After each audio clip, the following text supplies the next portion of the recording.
사도행전적 교회로 가는 신앙 공동체입니다. 아멘. 성령 충만하여 증인된 삶을 살아가시는 우리 모든 성도 되어지기를 주님의 이름으로 소망하며 축원합니다. 우리 번번 찬양단 또 시온 찬양대에 감사를 드리고요. 늘 주님을 찬양할 수 있는 귀한 하나님의 일꾼들 되어지기를 축복합니다. 코로나가 불러온 현상 중에 하나를 꼽으라고 한다면 예수 믿는 사람이나 예수 안 믿는 사람이나 차이점이 없어졌다라고 하는 거예요.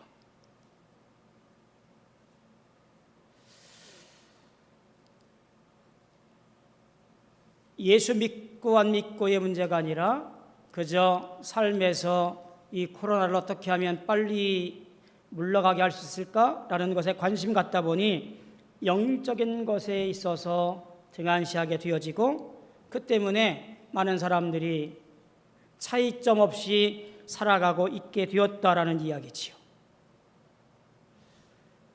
물론 이 세상 살아가면서 예수 믿는 사람에게도 비바람이 몰려오고요. 예수 믿는 사람에게도요, 질병이 있고요. 예수 믿는 사람에게 가난이 찾아오기도 하고요. 예수 믿는 사람에게 시련과 인간관계가 꼬여지는 일이 너무나 많이 있습니다. 세상 살아가면서 예수 믿는 사람이라고 해서 이 모든 것들을 다 없애버리고 늘 감사하고 늘 행복하고 늘 좋은 일만 있는 것은 아니지요. 그런데 그럼에도 불구하고 예수 믿는 사람이 다른 것은 비바람이 몰려오고 질병이 생기고 시련이 오고 재정적인 어려움이 있다 할지라도 주님이 나를 사랑하시고 나를 인도하시고 보호해 주시고 나와 함께 하신 것을 믿고 살아가는 사람, 그래서 늘 감사와 찬송에 넘치는 사람, 그게 예수 믿는 사람이라고 하는 거예요.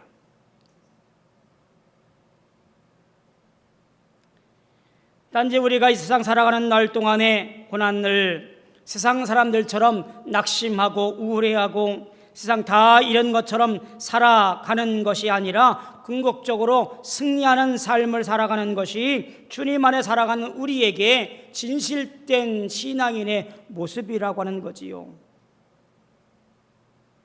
우리 마음에 가득한 것이 무엇이어야 될까요? 그것은 세상적인 승리나 혹은 재물의 풍성함이 아니라 예수 십자가이어야 합니다. 그러면 주님께서 우리 마음에 평강을 주시고 우리를 생명의 길로 인도하시고 이 세상의 여러 가지 은혜를 더해 주신다라고 하는 거지요. 여러분, 이런 모든 것들을 뭐라고 그럴까요? 믿음이라는 것으로 다 말할 수 있을 것 같아요. 그렇지 않다면 믿지 않는 사람들과 다를 것이 하나도 없어요. 우리는 고백하잖아요. 나는 하나님의 자녀입니다. 하나님 나라 상속자입니다. 우리의 믿음으로 이 세상 시련과 고난을 극복하고 이겨내고 기쁨으로 감사함으로 대해야 할 우리의 모습이 우리의 고백 속에 잘 드러나요. 여러분, 고난당할 때 예수 믿는 사람은 어떨까요? 기도합니다. 고난당할 때 예수 믿지 않는 사람은요, 투정을 부립니다.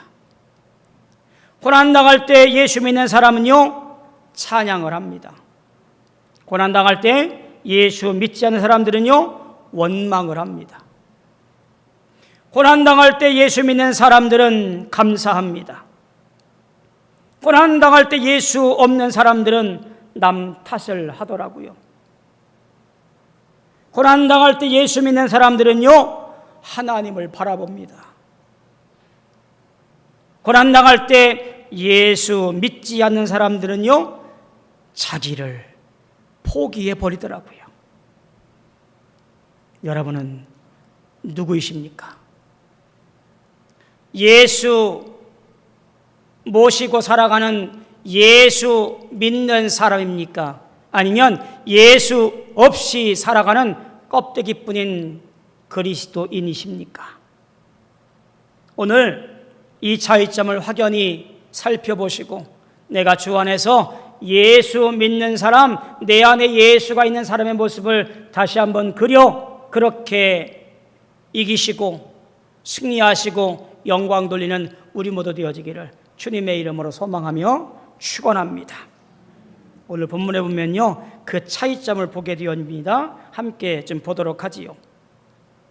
자, 빌립보에서 바울과 실라와 그 일행이 건너와서 복음을 전하게 되어지고 루디아라는 여인을 만나서 이제 마게도냐 지역의 복음 전파의 전초기지, 그러니까 유럽으로 넘어가게 되어지는 귀한 복음의 첫발을 잘 디디게 되어집니다.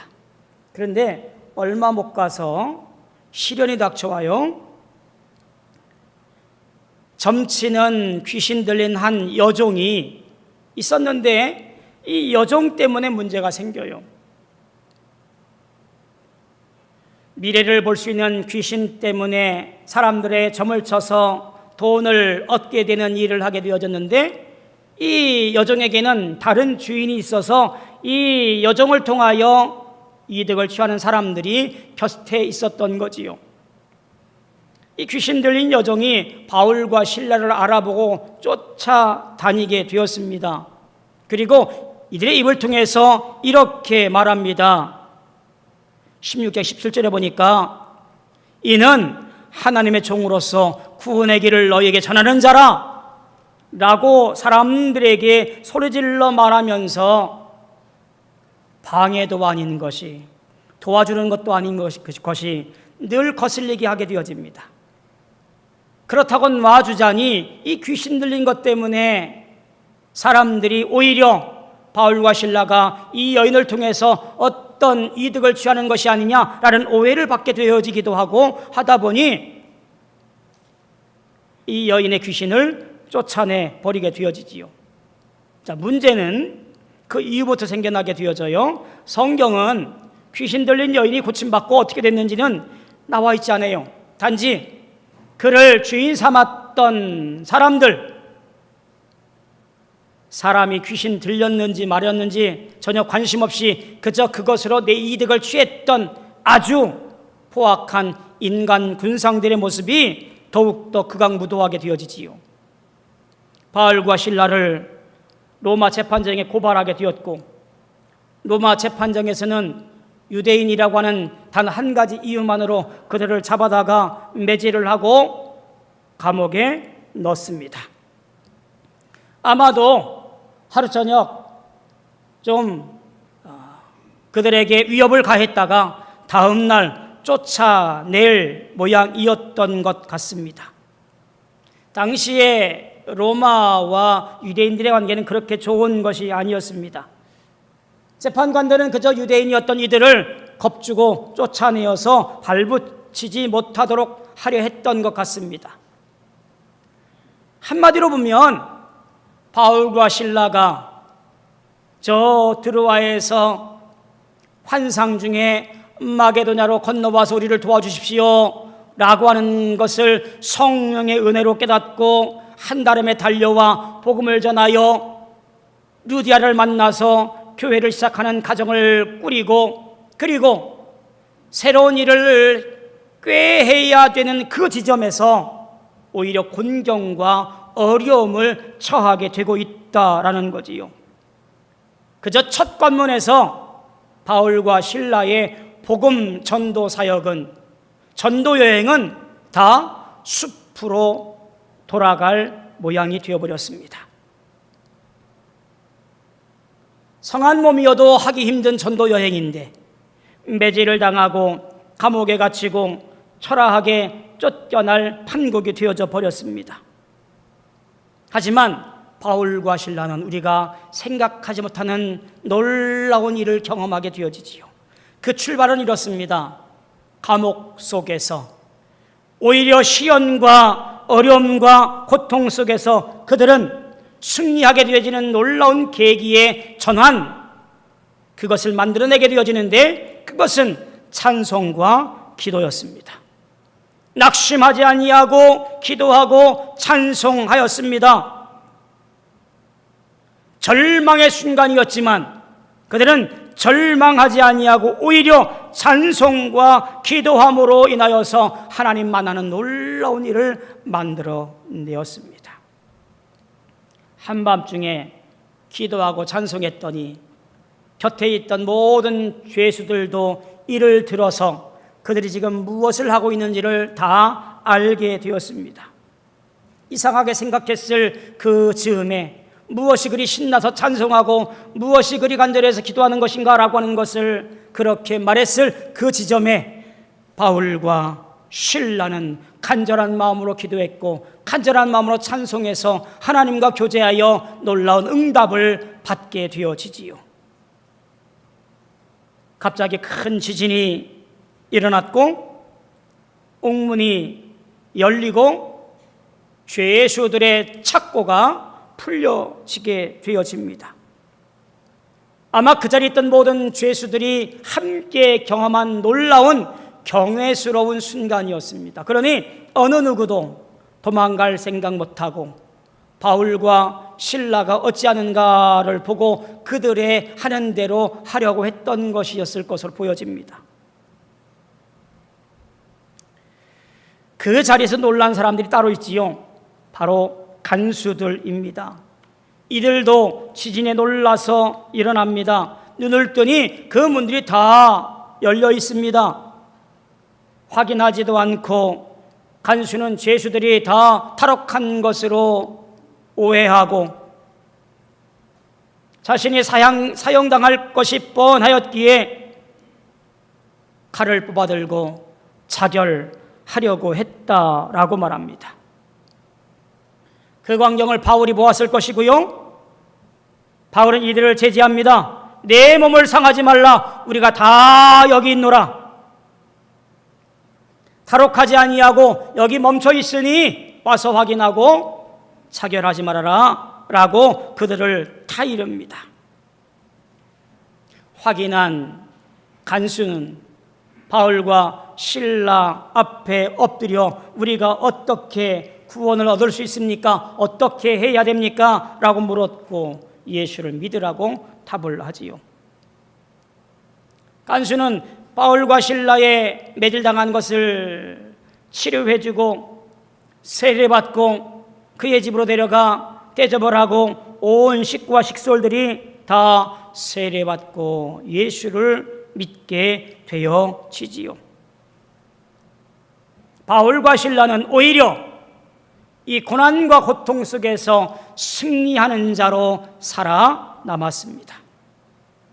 감옥에 들어갈 때는 매질당하여 억지로 끌려 들어갔지만 감옥에서 귀중한 사람으로 오히려 정중하게 나오게 되어지는 상황을 만들어내게 되어집니다. 결국 감옥에 갇히는 것이 실패인 것 같았지만 그것이 오히려 승리하고 나올 수 있었다라 그런 거예요. 여러분, 이 이야기 가운데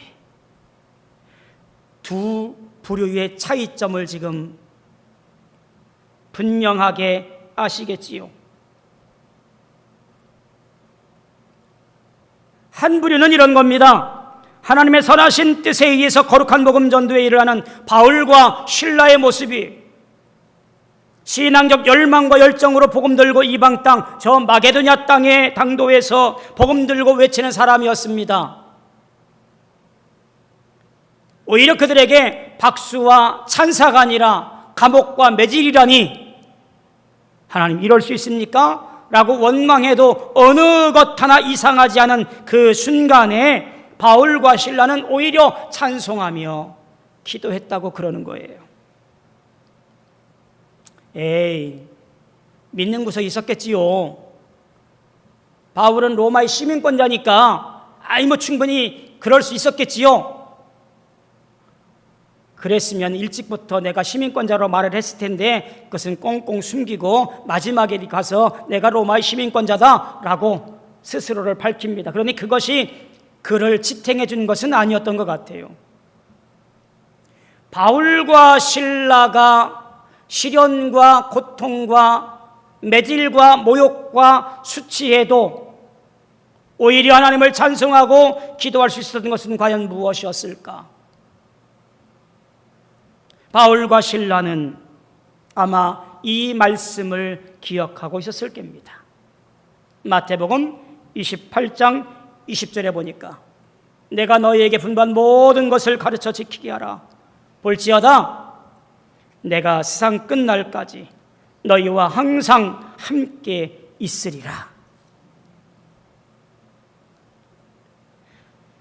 주님 말씀 들고 그 말씀 전하기 위해서 떠난 바울과 실라를 하나님은 기억하시고 함께 하시고 동행하시고 역사하신다는 사실을 바울과 실라는 어느 한순간에도 잊지 아니하고 믿음으로 그 길을 걸어갔던 사람들이었을 겁니다. 그러니 어디에 있든 어떤 상황에 있든 나를 지켜주시고 길을 열어주실 것을 믿었기에 떨지도 아파하지도 염려하지도 실망하지도 절망하지도 않았다, 그런 말이에요. 오히려 그 순간에 기도하고 찬송하여 하나님께 감동으로 하나님 마음을 움직여서 더 좋은 것으로 더 귀한 것으로 만들어 갔다라고 하는 거예요. 하나님 마음이 아픈 사람의 다윗의 일화도 우리에게 교훈을 줍니다. 사무엘상 16장 5절부터 13절에 보면 다윗이 아들 압살롬의 반역에 의해서 예루살렘 성을 급하게 도망쳐 나와요. 신발도 제대로 못 신고 도망쳐 나오게 되어져요. 얼마쯤 지나갔는데 시므이라는 사람이 쫓아오면서 돌을 던지면서 다윗을 저주합니다. 얼마 전까지만 해도 왕이었는데, 얼마 전까지만 해도 저 예루살렘 성에 서 있던 사람이었는데 쫓기듯 도망치고 돌 팔매질을 당하고 저주 소리에 들어가며 허겁지겁 도망가는 신세가 되어져 버렸습니다. 화가 난 그의 곁에 있던 신하들이 왕이시여, 명령만 해주시면 내가 저놈에게 달려가서 목을 따겠습니다. 근데 다윗이 이렇게 말을 합니다. 사무엘하 16장 10절에 보니까 왕이 이르되 수르야의 아들들아, 내가 너희와 무슨 상관이 있느냐? 그가 저주하는 것은 여호와께서 그에게 다윗을 저주하라 하심이니 내가 어찌 그리하였느냐 할 자가 누구겠느냐? 12절에 보면 혹시 여호와께서 나의 원통함을 감찰하시니 오늘 그 저주 때문에 여호와께서 선으로 내게 갚아 주시리라. 여러분, 하나님 마음이 아픈 사람, 주님이 나와 함께 하시는 것을 믿고 있는 사람, 달라도 이렇게 다르잖아요. 하나님을 찬송하며 기도하며 주의 때를 기다렸고 주님의 계획과 섭리가 있을 것을 바라면서 함부로 행동하지 않은 다윗의 모습은 오늘 우리가 이 세상에서 어떠한 차이점을 가지고 살아가야 되는가라는 것을 잘 보여주는 사례예요. 내 삶의 곤경과 내 삶의 어려움이 있을 때에 우리는 여느 사람같이 흔들려서 이리저리 흔들려버리고 내 인생에 문제가 생길 때마다 어찌할꼬 한숨과 인생이 나락으로 푹 꺼져버리는 이런 절망 속에 살아가는 것이 과연 예수 믿는 사람의 모습인가?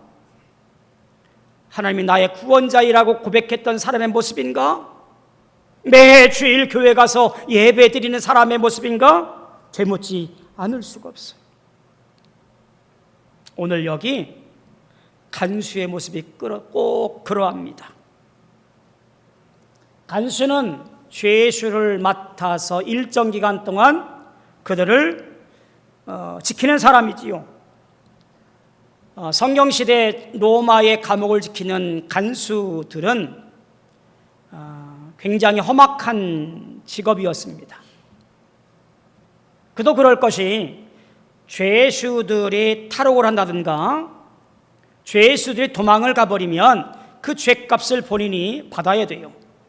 그래서 죄수를 지키던 간수가 오히려 사형을 당하기에도 많은 일들이 있었다고 그럽니다. 그러다 보니 죄인들을 혹독하게 다뤘고 아주 포악하게 다루었습니다. 왜 그랬을까요? 이렇게 하면 이 간수들에게 돌아오는 많은 부귀 영화의 밑거름이 되어집니다. 내가 잘 먹고 잘 살고 로마의 시민권자로서 로마의 빌붙어서 살기에 부족함이 없는 사람이 되어지기에 그들은 남을 억어하고 남에게 험한 짓을 하고 그들을 몹쓸게 굴었던 사람들이 누구냐? 바로 이 간수들이었습니다. 영적으로도 전혀 감각이 없는 사람이었습니다. 마음이 강팍했기에 영적으로 무감각한 것은 빌립보 간수나 여느 간수나 어떠한 모습이든지 똑같았습니다. 그들의 모습은 그저 자기밖에 모르는 인간 상태의 상징들이 누구였냐면 간수들이었습니다. 자, 근데 보십시오. 본인들이 세웠던 인간의 방향과 그리고 계획이 사라지는 순간 기댈 곳이 아무것도 없어지는 인생이었을 때에 그들이 할 수 있는 것은 무엇이었냐면 칼을 빼어 스스로 목숨을 끊는 자살밖에 없었습니다. 예수 믿는 인생과 예수 없는 인생의 차이가 바로 여기에 극명하게 보여집니다. 하나님을 믿는 사람과 하나님을 믿지 않는 사람의 차이가 분명해집니다. 하나님을 믿는 사람은 심한 고난 중에도 하나님께 기도하고 찬송하지만 세상 사람들은 불행이 닥치면 목숨까지도 서슴없이 끊으려 합니다. 이 사람만 그럴까요?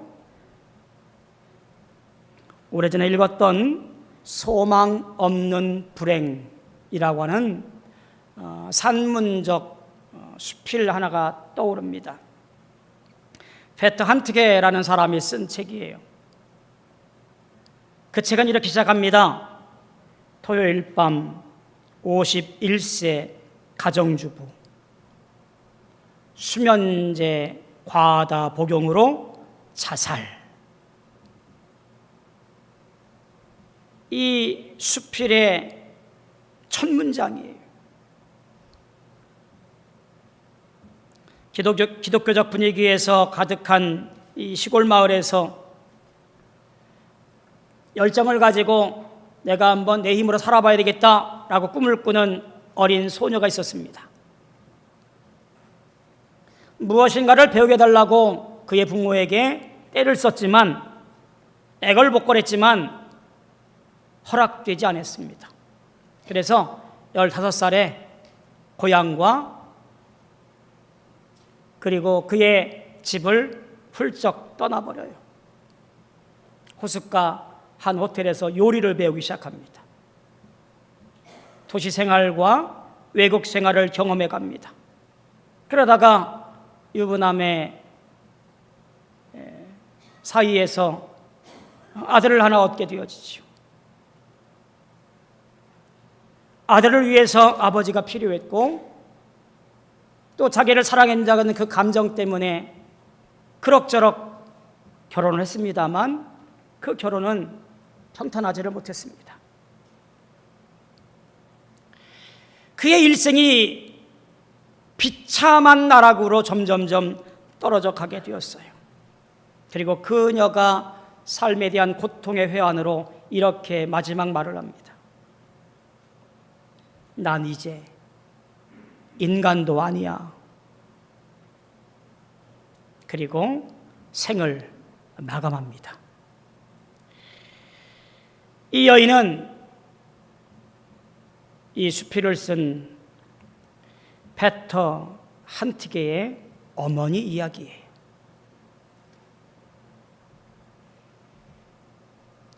성경의 이야기나 한 수필의 이야기만이겠습니까? 오늘날 많은 곳에서 자기의 욕망과 욕구를 채우지 못한 사람들에 의해서 여전히 절망과 슬픔과 그리고 마지막 방법인 자살을 택하기도 합니다. 무슨 차이가 보이시나요? 소망 없는 인생인 것 같지만 절대자 하나님이 함께 하시면 그것이 은혜이고 축복입니다. 소망 없는 인생인 것 같지만 구원자 예수님이 나를 위해 십자가 지었으니 그것이 축복이라 그런 말이에요. 하지만 세상 욕망으로 가득 찬 인생은 그것이 행복인 것 같지만 그것은 도저히 이룰 수 없는 신기루 같은 것이어서 결국에는 절망으로 끝나버리는 것입니다. 간수가 물어봅니다. 선생님, 어떻게 해야 내가 행복할 수 있습니까? 어떻게 해야 내가 구원받을 수 있습니까? 어떻게 해야 내가 이 절망에서 벗어날 수 있습니까? 바울이 말하지요. 주 예수를 믿으라. 그리하면 너와 내 집이 구원을 얻으리라. 할렐루야.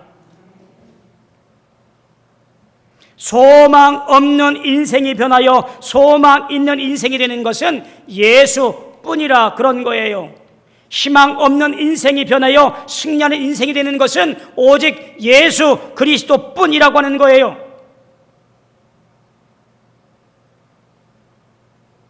오늘 우리의 문제는 무엇일까요? 지난 2년여 동안의 코로나 어려웠던 기간이 문제가 아니라 이제 오늘 예수 없는 사람과 예수 있는 사람의 차이가 없이 문제 있을 때마다 절망하고 실망하고 포기하는 것이 아닐까?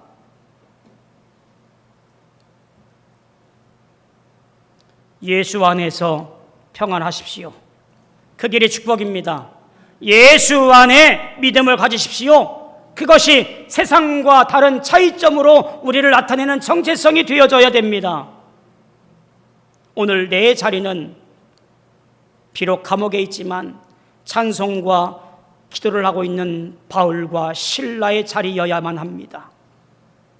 문이 열려 있어서 다 끝났구나, 이제 차결해야지 라고 포기해버리는 미련한 인생 되어지지 않기를 주님의 이름으로 소망하며 축원합니다. 기도하겠습니다. 고마우신 아버지 하나님, 은혜를 감사합니다. 주님의 은혜 가운데 믿음의 길을 걸어가며 승리하게 도와주옵소서. 세상 사람과 다른 우리의 모습을 진정으로 보임으로 말미암아 하나님을 기쁘시게 할 수 있는 우리 모두 되어지게 축복하여 주옵소서. 예수님의 이름으로 간절히 기도하옵나이다. 아멘.